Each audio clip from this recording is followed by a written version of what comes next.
क्या कुछ ज़रूरतें हैं यहाँ पे, क्या कुछ कमियां हैं जिनको पूरा करने की अभी ज़रूरत है? अभी काउंटडाउन शुरू है, सरकार की विदाई तय है। जिसने किसानों के साथ धोखा किया, जिसने युवाओं के साथ धोखा किया, पेपर लीक का एक व्यापार इन्होंने नाजायज व्यापार बना दिया। आखिर कैसे युवाओं के साथ बार बार इतनी बार धोखा हो गया? 282 करोड़ रुपए वो पिछली हमारी सरकार में मंजूर हुए थे जी। उससे जनता को क्या मिला? ये तो डॉक्टर और वहां पर चाप भी नहीं लगा पाए। कांग्रेस में तो कोई टिकट मांगने के लिए, टिकट लेने के लिए तैयार नहीं। हमारे लिए देश पहले है, उसके बाद में पार्टी है, उसके बाद में व्यक्ति स्वयं है। जैसे कहते हैं भी राज भी किसान को मारता है और राम भी किसान को मारता है। पुलिस थाने में बलात्कार हो रही है और जब रक्षक की भक्षक बन जाता है तो इससे ज्यादा शर्मनाक कोई बात नहीं हो सकती। लेकिन वो लड़ने वाली नेता कभी राजस्थान में आके राजस्थान की महिलाओं की सुध नहीं ली। जनता ये पूछती है गहलोत साहब से, ये आपने जब 5 साल वेस्ट कर दिए, 5 साल तो रेस्टोरेंट से सरकार आपने चलाई। सरकार जो है, पुलिस का इकबाल खत्म हो चुका है और जनता में भय का माहौल है।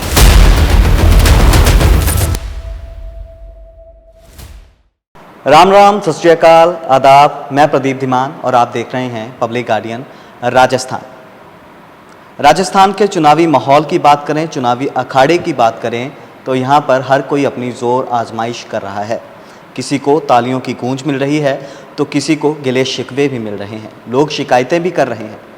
इसी बीच हम पहुंच गए हैं ज़िला हनुमानगढ़ के हल्का हनुमानगढ़ में ही, जहां पे मेरे साथ बीजेपी के ज़िला अध्यक्ष देवेंद्र पारीक जी हैं।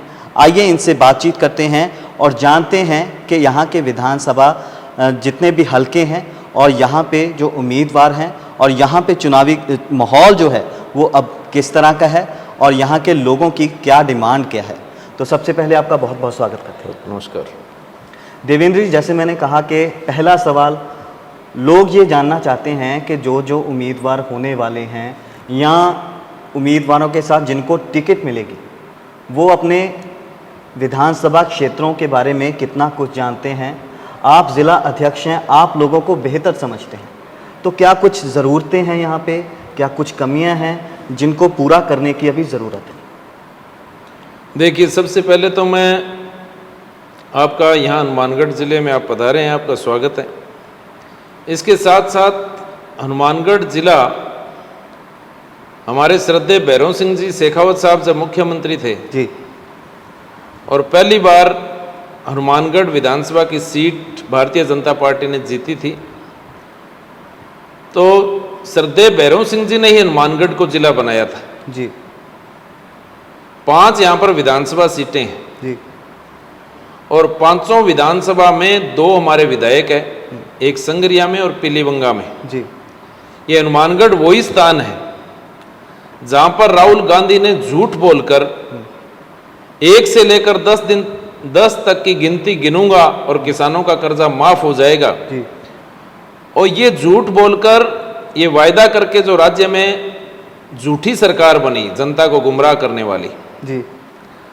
अब काउंटडाउन शुरू हो चुका है। मुख्यमंत्री गहलोत साहब की कुर्सी के चारों पाए जी हिल रहे हैं। अब तो बस आम जनता में एक ही बात है जी कि अंधेरा छंटेगा और कमल खिलेगा। ये मान सकते हैं कि 10 से लेके 1 तक की गिनती अब शुरू हो गई। यस, अभी काउंटडाउन शुरू है, सरकार की विदाई तय है जी।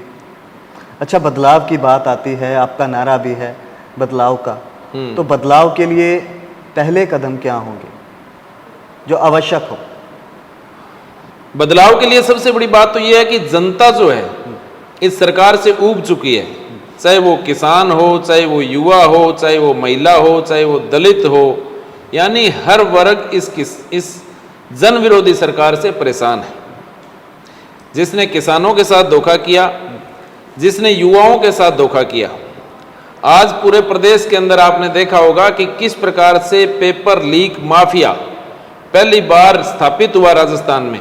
जी और इससे ज्यादा शर्मनाक बात कोई हो नहीं सकती कि राजस्थान के मंत्री से लेकर और इनके बहुत बड़े जिम्मेदार लोग जी इस व्यापार में, यानी जो पेपर लीक का एक व्यापार इन्होंने नाजायज व्यापार बना दिया, उस व्यापार के अंदर इनके मुख्य लोग संलिप्त हैं जी और युवाओं के साथ धोखा किया है।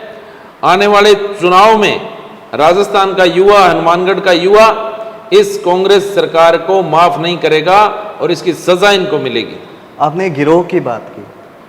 राजस्थान में ही जो पहली बार इतने ज़्यादा मामले पेपर लीक के जो देखने को मिले, आपकी पार्टी कैसे समझती है, कैसे ये गिरोह फंक्शन कैसे करते हैं, आखिर कैसे युवाओं के साथ बार बार इतनी बार धोखा हो गया? देखिए, लोगों को गुमराह करना, लोगों में भ्रांतियां पैदा करना, ये तो कांग्रेस की पुरानी आदत है। और मैं पूरे प्रदेश की बात नहीं करूंगा, हनुमानगढ़ जिले की मैं अगर बात करूं तो हनुमानगढ़ में हमारे चाहे नौर भादरा का क्षेत्र हो जी, हमारे देश के यशस्वी प्रधानमंत्री श्रीमान नरेंद्र मोदी जी की जो किसान हित की जो योजनाएं हैं, जो नीतियां हैं जी, आज आपने देखा होगा कि केंद्र में भारतीय जनता पार्टी की सरकार बनने के बाद पहली बार जो किसान की फसल का बीमा होता है उसका वास्तविक हक मिला और बहुत जो फसलें नष्ट हो गई जी। उसका मुआवजा किसानों को मिला है। अच्छा, आपके यहाँ मुआवजे मिल चुके हैं? हाँ, नौर और भादरा क्षेत्र में हमारे रिकॉर्ड तोड़ मुआवजे किसानों को मिले हैं जी। अभी जहां तक हनुमानगढ़ की मैं बात अगर करूं जी तो यहाँ पर 282 करोड़ रुपए की स्थानीय स्तर की मैं बात करूं तो 282 करोड़ की हमारी RUIDP की योजना थी जी पेयजल की।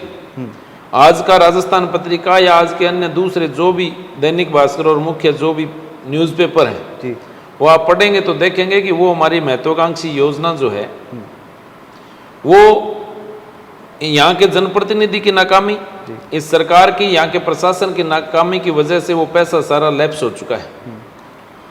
और अब ये कह रहे हैं कि वो फर्म ब्लैकलिस्ट करती, तो ब्लैकलिस्ट करने के लिए 282 करोड़ रुपए वो पिछली हमारी सरकार में मंजूर हुए थे जी। उससे जनता को क्या मिला? दूसरा, हमारे यहाँ पर राजकीय चिकित्सालय जिसको मेडिकल कॉलेज से अटैच रखने के लिए जी 4 महीने तक लगातार आंदोलन चला था। उस संघर्ष समिति में मैं भी था जी और 4 महीने आंदोलन जब चला तो राज्य सरकार ने, यहाँ के विधायक ने, यहाँ के कलेक्टर ने वायदा किया था कि उसको अटैच रखेंगे और करीब 10 करोड़ रुपए का बजट उस पर लगेगा जी। लेकिन एक नया पैसा उस राजकीय चिकित्सालय में नहीं लगा, वो पैसा भी लैप्स हो रहा है जी। आज राजकीय चिकित्सालय में जितने भी सरकार जब हमारी भाजपा की थी उस दौरान जो भी सुविधा के लिए कोई, चाहे वो कोई भी मशीनें थी जी वो लगी थी, वो आज तक बंद पड़ी है। उसका जनता को, ये तो डॉक्टर और वहाँ पर स्टाफ भी नहीं लगा पाए, जी। तो किस मुंह से ये लोगों के पास वोट मांगने जाएंगे? मेरे को तो इस बात की हैरानी है जी। विधानसभा क्षेत्रों की बात करें तो हर विधानसभा क्षेत्र के कितने उम्मीदवार हैं सिर्फ बीजेपी के ही जो टिकट की मांग कर रहे हैं? देखिए, भारतीय जनता पार्टी कार्यकर्ताओं की पार्टी है जी और आज सरकार भाजपा की आ रही है इस बात के पदचाप समझते हैं आप? जी नहीं। यानी ये संकेत मिल रहे हैं जी कि भारतीय जनता पार्टी की सरकार आ रही है। हमारे एक एक विधानसभा में कम से कम 6-6, 7-7 कैंडिडेट्स जो हमारे कार्यकर्ता हैं जो कि टिकट की लाइन में लगे हुए हैं। जी। ये लोकतंत्र के लिए भी, हमारी पार्टी के लिए भी शुभ संकेत हैं। लेकिन कांग्रेस में तो कोई टिकट मांगने के लिए, टिकट लेने के लिए तैयार नहीं है। ऐसी स्थिति कांग्रेस में आ रही है। जी। जैसे एक विधानसभा सीटों पर आपने बोला कि 5-5, 6-6 लोग हैं, तो कहीं ना कहीं टकराव नहीं बनता अपनी ही पार्टी के लोगों के साथ? भारतीय जनता पार्टी का कार्यकर्ता बहुत अनुशासित है। टिकट मांगना हर कार्यकर्ता का अधिकार है जी। और जब भी जिस एक को भी टिकट मिल जाएगी सब लोग मिलकर उसकी मदद करेंगे और हमारे लिए कमल ही हमारा चेहरा है, कमल का निशान ही हमारा उम्मीदवार है, उसी के लिए हम सब लोग काम करते हैं। जी। हमारा जो ये जो इंटरव्यू है वो बहुत सारे जो प्रत्याशी हैं वो भी देख रहे होंगे। एलिजिबिलिटी क्या होती है? अगर विधानसभा क्षेत्र के लिए टिकट मिले तो कैसे कैंडिडेट को मिलनी चाहिए? देखिए, जहाँ तक टिकट की बात है, मैं इसके लिए अधिकृत व्यक्ति नहीं। जी इसके लिए हमारा पार्लियामेंट्री बोर्ड है, हमारा प्रदेश और केंद्रीय नेतृत्व तय करेगा। जी लेकिन ये बात तय है कि हम श्रेष्ठ से श्रेष्ठतम व्यक्ति को टिकट पार्टी देगी और हर जीतने वाले उम्मीदवार को टिकट देगी जी और वो जीतेगा। और हमारे कार्यकर्ता, हमारे नेता जो भी हैं, वो हमारे लिए, जैसा हमारी पार्टी में सिखाया जाता है कि राष्ट्र प्रथम, हमारे लिए देश पहले है, उसके बाद में पार्टी है, उसके बाद में व्यक्ति स्वयं है। इस जी। प्रकार की संस्कार और सोच के साथ काम करने वाले हमारे लोग हैं। जी, बड़े मुद्दों की बात करें तो राजस्थान में खासकर बॉर्डर एरिया में या जो टेल के इलाके हैं वहाँ पर पानी की बहुत बड़ी समस्या है। पानी के मुद्दों को लेकर आपकी पार्टी, आप क्या कदम उठाने वाले हैं? देखिए, पिछली सरकार जब हमारी थी, जी वसुंधरा जी जब मुख्यमंत्री थी, उस दौरान हमारी जो आईजीएनपी नहर है, जी सबसे ज़्यादा आज तक रीलाइनिंग का पैसा हमारे कार्यकाल में पैसा वो केंद्र से भी पैसा मिला और राज्य सरकार से भी मिला। तो भारतीय जनता पार्टी ने जो बिल्कुल टेल एंड में किसान बैठे हैं उनकी चिंता भी करी जी और जो फ्रंट के जो कार्यकर्ता, जो फ्रंट के जो किसान हैं, उनकी चिंता भी करी। जी तो भारतीय जनता पार्टी ने आज तक, इनको तो यही पता नहीं है राज्य सरकार में अभी किनके, इन 2-3 तो इरिगेशन मिनिस्टर बना रखे हैं, उनको ना तो इस इरिगेशन क्षेत्र का हमारा पता है, जी ना उनको कोई जानकारी है।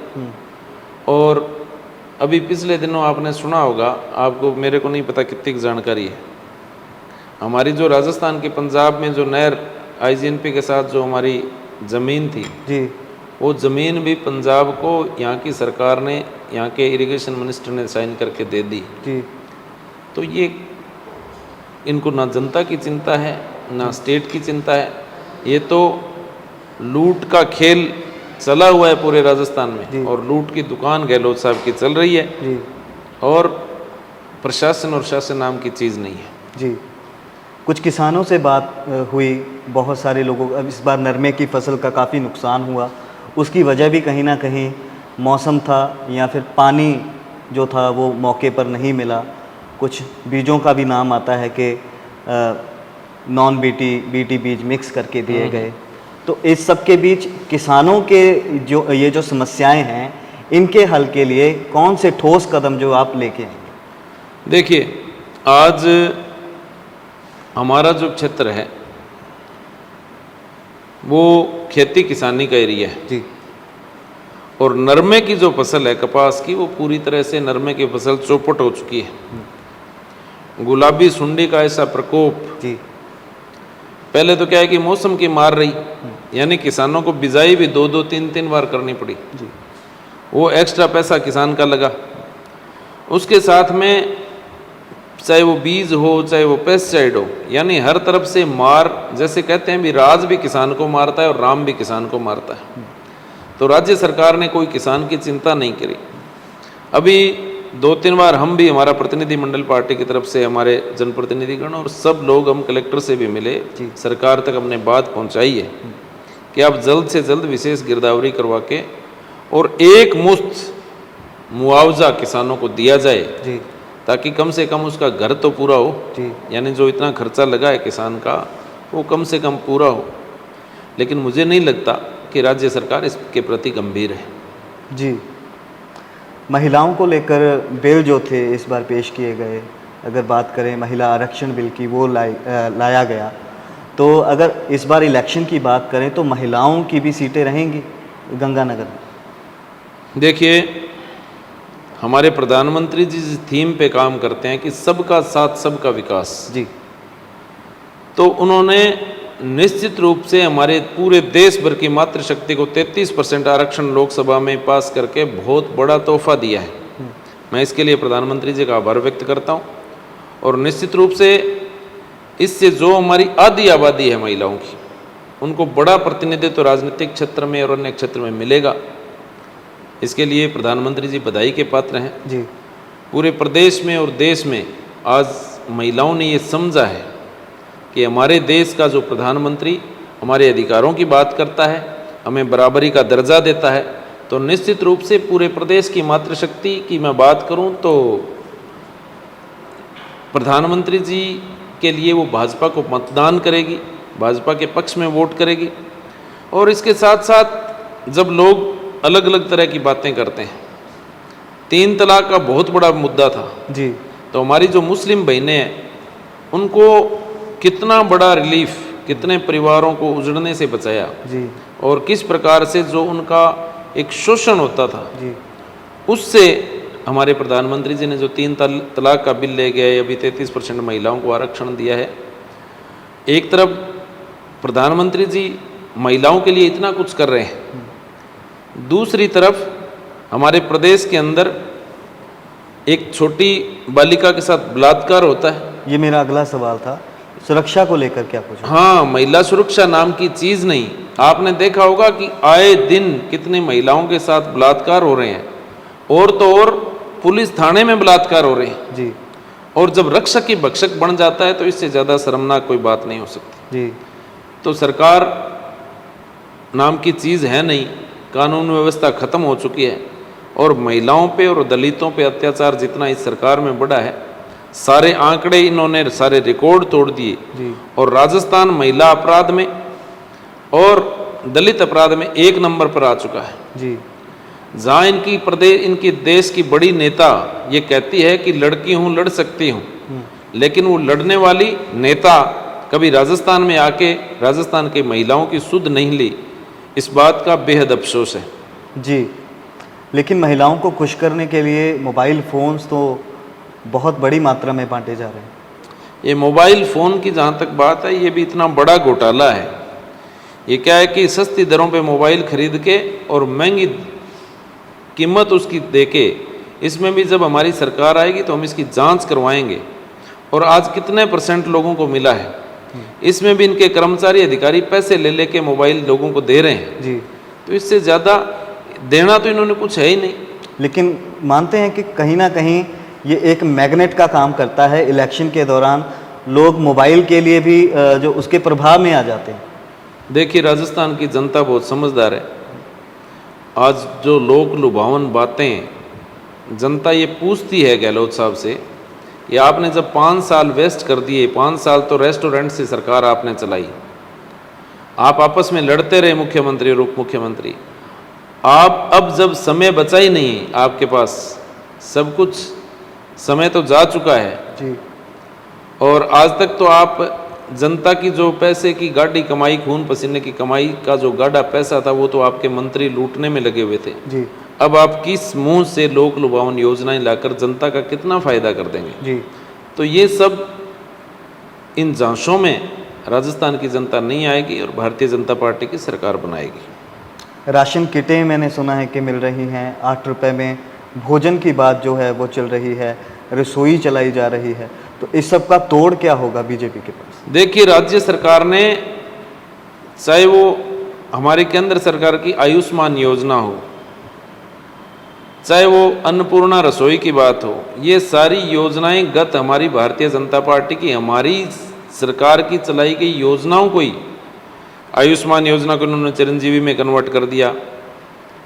जो भोजन की जो आप बात कर रहे हैं, हमारी योजना थी, उसको सरकार ने कन्वर्ट करके ये 8 रुपए में अब जो बात कर रहे हैं जी, तो ये सारी योजनाएं हमारी सरकार की थी। इसी को मॉडिफाइड करके इन्होंने उसी योजना को जनता के सामने पेश किया है, लेकिन पब्लिक है, सब जानती है। आपके कहने का मतलब कि चाहे वो कुछ भी करे, क्रेडिट आपको ही जाएगा? क्रेडिट भी जाएगा और जनता जो विश्वास करती है वो सिर्फ भारतीय जनता पार्टी पे ही करती है। जी। हनुमानगढ़ ज़िले की बात करें तो क्राइम के क्या हालात हैं यहाँ पर? हनुमानगढ़ में विशेषकर जो है क्राइम बढ़ा है इस सरकार के दौरान। एक तो ड्रग्स का, चिट्टे का जो नशा है उसका इतना बुरा हाल है कि आजकल तो स्कूल के जो स्टूडेंट्स हैं, जो टीनेजर्स हैं जी, वो भी इस नशे की जद में आने लग गए। लेकिन पुलिस है, प्रशासन है, पुलिस सबके प्रशासन बावजूद ये की सब नाक कैसे? के नीचे सारा काम हो रहा है। और इसके साथ साथ हमारे हनुमानगढ़ में कई जनप्रतिनिधियों को, डॉक्टर्स को गैंगस्टर ने धमकियां दी, जगह जगह पे गोलियां चल रही है। इस प्रकार का जो एक शांत प्रदेश, शांत क्षेत्र जो हनुमानगढ़ है जी उसमें भी आम जनता में सरकार जो है, पुलिस का इकबाल ख़त्म हो चुका है और जनता में भय का माहौल है। जी। तो अगर हनुमानगढ़ में या पूरे प्रदेश में अगर बात करें, बीजेपी सरकार आती है तो न्याय प्रणाली के लिए क्या कुछ होगा, क्राइम कम करने के लिए क्या कुछ होगा, और सबसे बड़ी बात जो स्कूलों में आपने नशा पहुंचने की बात की है, इस पर कैसे लगाम लगाएं? जब हमारी सरकार आएगी तो निश्चित रूप से इन सारी बातों पर विचार होगा और इन सारी चीज़ों पर नियंत्रण होगा। आपने पुलिस की बात की, प्रशासन की बात की, इस पर कैसे काबू पाया जाएगा? देखिए, जब प्रशासक दृढ़ होता है, जी जब यहाँ पर समस्या ये है कि मुख्यमंत्री जी तो खुद सरकार बचाने में लगे हुए हैं। जी भारतीय जनता पार्टी का शासन और प्रशासन जनता ने देखा है और वो बिल्कुल नियंत्रण के साथ जब प्रशासन पे हमारी पकड़ होगी जी तो निश्चित रूप से जन समस्याएं भी हल होगी जी और कर्मचारी और अधिकारी भी अपनी मनमर्जी नहीं कर पाएंगे और जनता के काम होंगे, ऐसा मेरा विश्वास है। जी। एक बड़ा हिस्सा होता है समाज का जो सनतकार होते हैं, जैसे व्यापारी होते हैं या फिर फैक्ट्री वाले मालिक हैं या बिजनेसमैन हैं।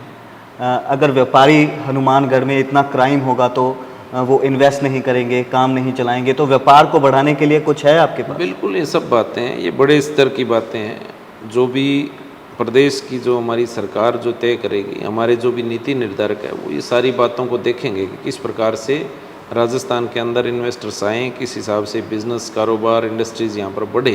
जी।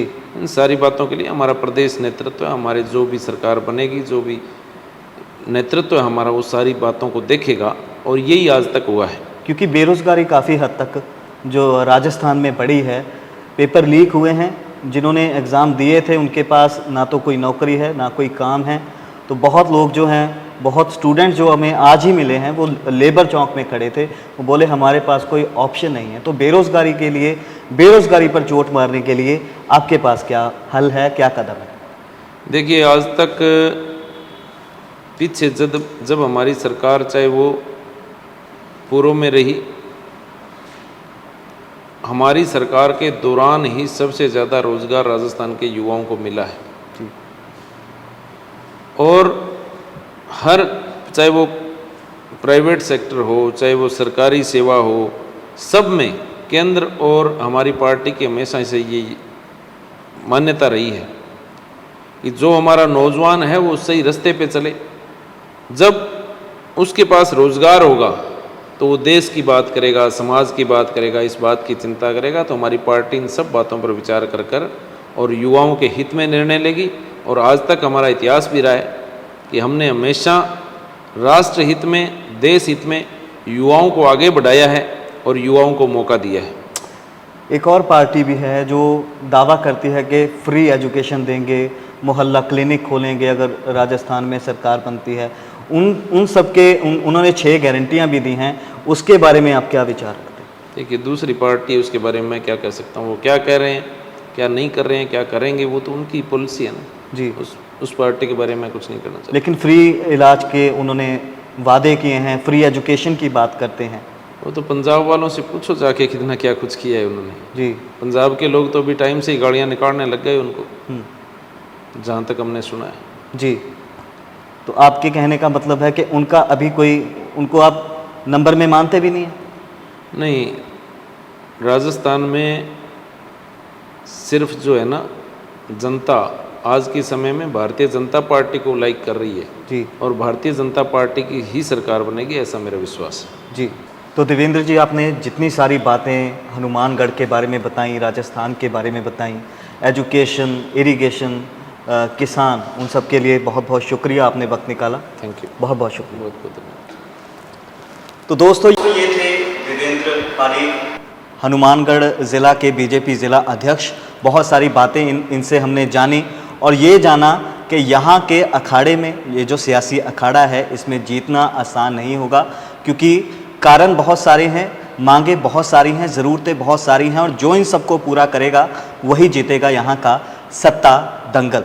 तो अगली मुलाकात जल्दी होगी एक नए मेहमान के साथ, तब तक के लिए नमस्कार।